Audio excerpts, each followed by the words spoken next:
ನಮಸ್ಕಾರ ಸ್ನೇಹಿತರೆ, ನನ್ನ ಚಾನಲ್ಗೆ ನಿಮ್ಮೆಲ್ಲರಿಗೂ ಸ್ವಾಗತ. ಇಲಿಗಳಾಗಿರ್ಬೋದು, ಹಲ್ಲಿಗಳಾಗಿರ್ಬೋದು, ಜಿರಳೆಗಳಾಗಿರ್ಬೋದು, ಸೊಳ್ಳೆಗಳಾಗಿರ್ಬೋದು, ಪ್ರತಿಯೊಂದು ನಮ್ಮ ಮನೆಯಲ್ಲಿ ಎಕ್ಸ್ಟ್ರಾನೇ.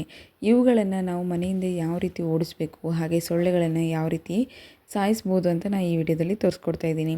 ಇದಕ್ಕೆ ಫಸ್ಟ್ ಬಂದುಬಿಟ್ಟು ಎಕ್ಕದ ಗಿಡ ಅಂತ ಕರೀತಾರೆ. ಈ ಎಕ್ಕದ ಗಿಡ ಒಂದಿದ್ದರೆ ಸಾಕು, ತುಂಬ ಅಂದರೆ ತುಂಬ ಪವರ್ಫುಲ್, ವಿಷಯಕಾರಿ. ಇದನ್ನು ನೀವು ಬಳಸೋದ್ರಿಂದ ನಿಮ್ಮ ಮನೆಯಲ್ಲಿರುವ ಹಲ್ಲಿ, ಜಿರಳೆ, ಇಲಿ ಇವು ಅಂತೂ ಓಡೋಗೋದಂತೂ ಗ್ಯಾರಂಟಿ. ಅಷ್ಟು ಪವರ್ಫುಲ್ ಆಗಿದ್ದರೆ. ಹಾಗಿದ್ರೆ ಬನ್ನಿ ಯಾವ ರೀತಿ ಮಾಡೋದಂತ ಈ ವಿಡಿಯೋದಲ್ಲಿ ತೋರಿಸ್ಕೊಡ್ತಾ ಇದ್ದೀನಿ. ಯಾರೆಲ್ಲ ನನ್ನ ಚಾನಲ್ನ ಮೊದಲ ಬಾರಿಗೆ ನೋಡ್ತಿದ್ದೀರೋ ನನ್ನ ಚಾನಲ್ನ ಸಬ್ಸ್ಕ್ರೈಬ್ ಆಗೋದನ್ನು ಮಾತ್ರ ಮರಿಬೇಡಿ. ಫಸ್ಟು ನಾನಿಲ್ಲಿ ಎಕ್ಕದ ಗಿಡನ ತೊಗೊಂಡಿದ್ದೀನಿ. ಇದನ್ನು ನೀವು ಯಾವುದೇ ರೀತಿಯಾಗಿ ಬೌಲ್ನಲ್ಲಾಗಿರ್ಬೋದು ಅಥವಾ ಒಂದು ಪಾತ್ರೆಯಲ್ಲಾಗಿರ್ಬೋದು ಕುಟ್ಕೊಳಕ್ಕೆ ಹೋಗಬೇಡಿ. ಜಜ್ಕೊಳೋದಾಗಿರ್ಬೋದು ಅಥವಾ ಯೂಸ್ ಮಾಡೋದಾಗಿ ಮಾಡಬೇಡಿ. ಯಾಕಂತಂದರೆ ಮಕ್ಕಳು ಮರಿಗಳಿರೋವಂಥ ಮನೆ ಇತ್ತಂದರೆ ನೀವುಗಳು ಇದನ್ನು ಸ್ಕಿಪ್ ಮಾಡಿ ಇದನ್ನು ಒಂದು ಪೇಪರ್ನಲ್ಲಿ, ಪಾಲಿಥೀನ್ ಪೇಪರಲ್ಲಿ ಅಥವಾ ಯಾವುದಾದ್ರೂ ನ್ಯೂಸ್ ಪೇಪರಲ್ಲೋ ಈ ರೀತಿ ಕುಟ್ಕೊಳ್ಳಿ.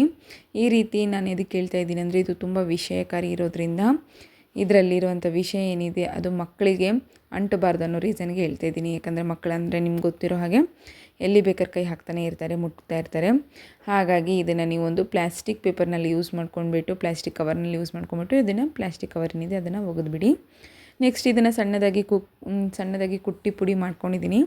ಅದಾದಮೇಲೆ ನೆಕ್ಸ್ಟ್ ಬಂದುಬಿಟ್ಟು ನೋಡಿ, ಇಲ್ಲಿ ಬೇವಿನ ತಪ್ಪಲದಿಂದ ನೋಡಿ ಎಷ್ಟೇ ಸೊಳ್ಳೆಗಳಿರ್ಬೋದು, ಪ್ರತಿಯೊಂದು ಸೊಳ್ಳೆಗಳು ಕೂಡ ಮಾಯವಾಗಿಬಿಡ್ತವೆ ಈ ಒಂದು ಬೇವಿನ ತಪ್ಪಲದ ಸ್ಮೆಲ್ ಇದ್ದರೆ ಸಾಕು. ಹಾಗಿದ್ದಾಗ ಈ ಬೇವಿನ ತಪ್ಪಲ ಕೂಡ ಅಷ್ಟೇ ಒಂದು ಒಳ್ಳೆಯ ಪ್ರಯೋಜನಕಾರಿ ಇದೆ ಇಲಿಗಳನ್ನು, ಹಲ್ಲಿಗಳನ್ನು ಓಡಿಸೋದಕ್ಕೆ. ಇದನ್ನು ಯಾವ ರೀತಿ ಮಾಡ್ಕೊಳೋದಂತ ನೋಡಿ. ಫಸ್ಟು ಬೇವಿನ ತಪ್ಪಲ ಏನಿದೆ ಅದನ್ನು ಸಣ್ಣದಾಗಿ ಮಿಕ್ಸಿ ಜಾರ್ನಲ್ಲಿ ಹಾಕ್ಕೊಂಡು ಪುಡಿ ಮಾಡ್ಕೊತಾ ಇದ್ದೀನಿ. ಹಸಿಯಾಗಿರುವಂಥ ಬೇವಿನ ತಪ್ಪಲನೇ, ಇದನ್ನೇನು ಒಣಗಿಸಿಲ್ಲ, ಏನಿಲ್ಲ. ಫ್ರೆಶ್ ಆಗಿ ಬೇವಿನ ತಪ್ಪಲ ತೊಗೊಂಡು ಬಂದು ಅದನ್ನು ಹಾಗೆ ಇಲ್ಲಿ ಯೂಸ್ ಮಾಡ್ತಾಯಿದ್ದೀನಿ. ಈಗ ನೋಡಿ, ಬೇವಿನ ತಪ್ಪಲ ಏನು ಮಿಕ್ಸಿ ಜಾರಿಗೆ ಹಾಕ್ಕೊಂಡಿದ್ವಲ್ಲ ಆ ಪುಡಿ ಏನಿದೆ ಅದನ್ನು ಈಗ ಒಂದು ಪ್ಲೇಟ್ನಲ್ಲಿ ಹಾಕ್ತಾಯಿದ್ದೀನಿ.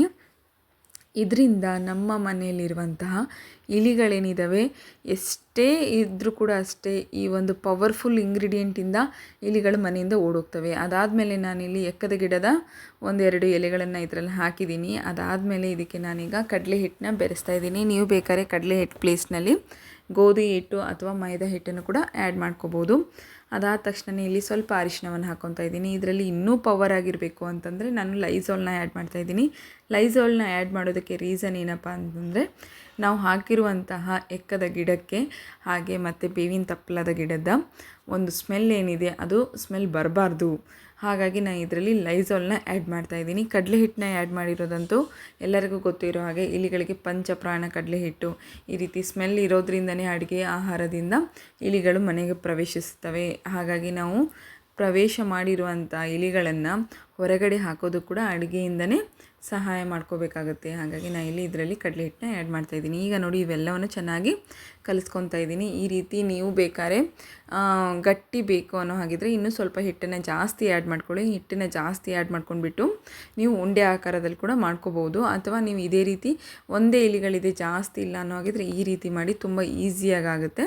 ನೆಕ್ಸ್ಟ್ ನೋಡಿ, ಈ ರೀತಿ ಆದ ತಕ್ಷಣ ಇದಕ್ಕೆ ಮೇಲ್ಗಡೆ ಸಕ್ಕರೆ ಹಾಕ್ತಾಯಿದ್ದೀನಿ.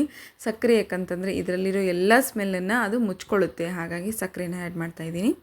ಈಗ ಇದನ್ನು ನೀವು ಎಲ್ಲಿ ಇಲಿಗಳು ಬರುತ್ತೋ, ನಿಮ್ಗೆ ಎಲ್ಲಿ ಅನಿಸುತ್ತೋ ಇಲಿಗಳು ಜಾಸ್ತಿ ಈ ಜಾಗದಿಂದನೇ ಬರ್ತಾ ಇದ್ದಾವೆ, ನಾವು ಇಟ್ಟಿರುವಂಥ ಪಾತ್ರೆಗಳು, ಮುಸುರಿಗಳಿಂದನೇ ಇಲಿಗಳು ಹೆಚ್ಚಾಗೋದು.